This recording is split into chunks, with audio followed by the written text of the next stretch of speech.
watching the Sun Belt Conference on ESPN. Final matchup of the regular season in this series inside Hanner Fieldhouse. The Georgia Southern Eagles host the Troy Trojans in Game 1 of a two-game set on ESPN+. We thank you for joining us alongside Janelle Menard. I'm Danny Wall. It's all about catching momentum at the right time at the end of the season. And Janelle, with this being the final series before tournament time in Foley, what's the urgency for each team to finish off on a high note? Both of these teams have been on a little bit of a losing streak, so this weekend is a great opportunity for one team to really catapult themselves into a great position to head into Foley. With the Eagles losing their last 4 games, you look at what the bracket would look like if the tournament started today. The Eagles will have to play 4 games in 4 days in order to win a Sun Belt Conference Championship at 5th in the East, while Troy, locking in the 2nd seed in the West, they have a double bye in the tournament. Will have to play 3 games in Foley if they want to win a title.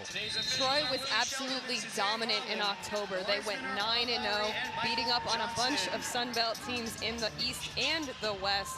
So that put them in a great position to be ready to go in Foley. Lost their last 2 games against the first team in the West, Texas State, but looking to turn things around here against the Eagles. And for Georgia Southern, we mentioned it, losing the last 4 games. The previous 2 matchups, tough 5-set losses against App State. How can they turn things around today? One thing that Coach Willis mentioned about the App State games was a bit of a Jekyll and Hyde situation. They had really good offense, but not so great defense on Friday. And then Saturday, it was the opposite. So it's really coming back and being more consistent on both sides of the ball if they want to be successful this weekend and heading into Foley. You are going to see a 1-2 punch of attackers on both sides. For Troy, outside hitter Tori Hester and middle blocker Julia Brooks. And for Georgia Southern, outside hitters Emily Jerome and middle blocker Baylor Bumford. Tori Hester is going to be the big player to watch for the Trojans, a sophomore from Salisbury, North Carolina. 2nd in the Sun Belt Conference, averaging over 4 kills a set. Absolutely. She averages over. Match point. Logan Jones will serve. That was in! An ace wins it for the Eagles! The bench storms the court in the most dramatic win. Game, set, match. If there was a way for Georgia Southern to win, it was going to be an ace or a block. A beautiful serve by Logan Jones. First ace on the night, and it gives the Eagles the win in 5 sets. The Eagles hang on and beat Troy in set 5, 15-13. Just tucked itself inside the line. A beautiful way to end what was such an exciting match. Georgia Southern snaps their 4-game losing streak, improves to 7-6 in the Sun Belt, 15-10 overall, and 8-3 inside Hanner Fieldhouse. Emily Jerome leading the way with 18 kills.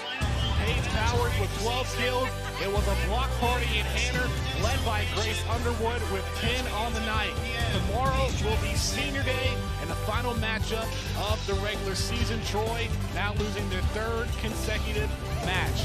So for Janelle Menard, I'm Danny Wall saying so long from Hanner Fieldhouse. Well, the final score is Georgia Southern 3, Troy 2. All games airing on the ESPN networks are streaming live and archived on the ESPN app. This has been a presentation of ESPN.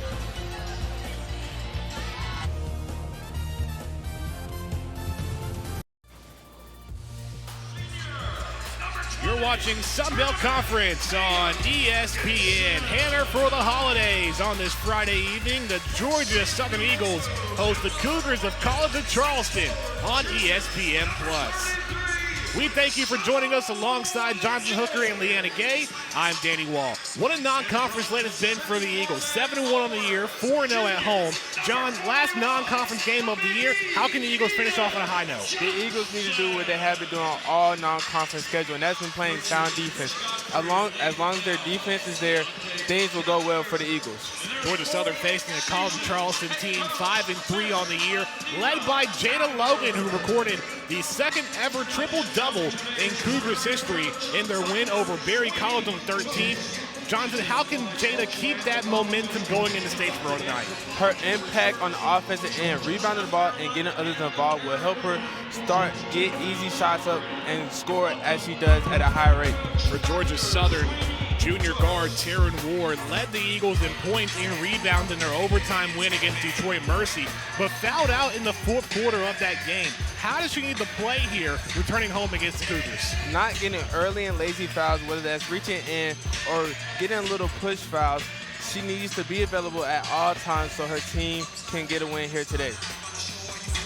See Ward leading the Eagles, averaging 15 points a game. A look at both head coaches, Robin Harmony for Charleston and Ada Howard for Georgia Southern, both in their fourth seasons. And these two teams actually faced off against each other last year in Charleston, South Carolina, inside TD Arena. Georgia Southern would win that game 85-65, led by Janiah Love-Hill and Taryn Ward, Taryn Ward, who had 17 points, Janiah Love-Hill with 7. But the Eagles without Janiah Love-Hill for the second consecutive game, out with an elbow injury. So Constance Thomas making another start at point guard. And Roger Love-Hill missing a third consecutive game.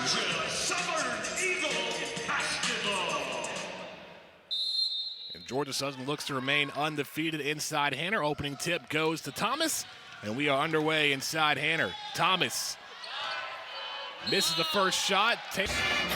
Gross had an impressive night, but the night was stolen by Khalil Thomas with 21 points. That ties his season high. 4 3-pointers on the game. What a performance. Our sideline reporter, Ansley Clifford, is down on the floor with the Morehead State head coach to talk about the way this game went. Coach, great win tonight. What do you think was the key from the spark from your team offensively? I thought we just did a really nice job sharing the ball, not over-penetrating. I thought our execution was really good. You know, we've been struggling with our tempo offensively in the half court, and I thought we did a really nice job of that and just making the easy plays. And, you know, when the ball's got some life to it and it gets zipping around, those shots are a little bit more fun to take and a little bit easier to go in. And I thought we did a really nice job of that tonight. Thanks, Coach. Thank you. Thanks, Ansley. Jonathan, final thoughts on the way that this game went. Morehead State with the victory. Morehead State did a great job of coming in, being locked and loaded from the outside, and being composed throughout the whole game. On the other hand, for Georgia Southern, things went well in the first half, but things just didn't go your way at the end of the game. Morehead State able to escape Hanner with a victory, 74-71. Your player of the game, Khalil Thomas. Thank you for joining us on ESPN+.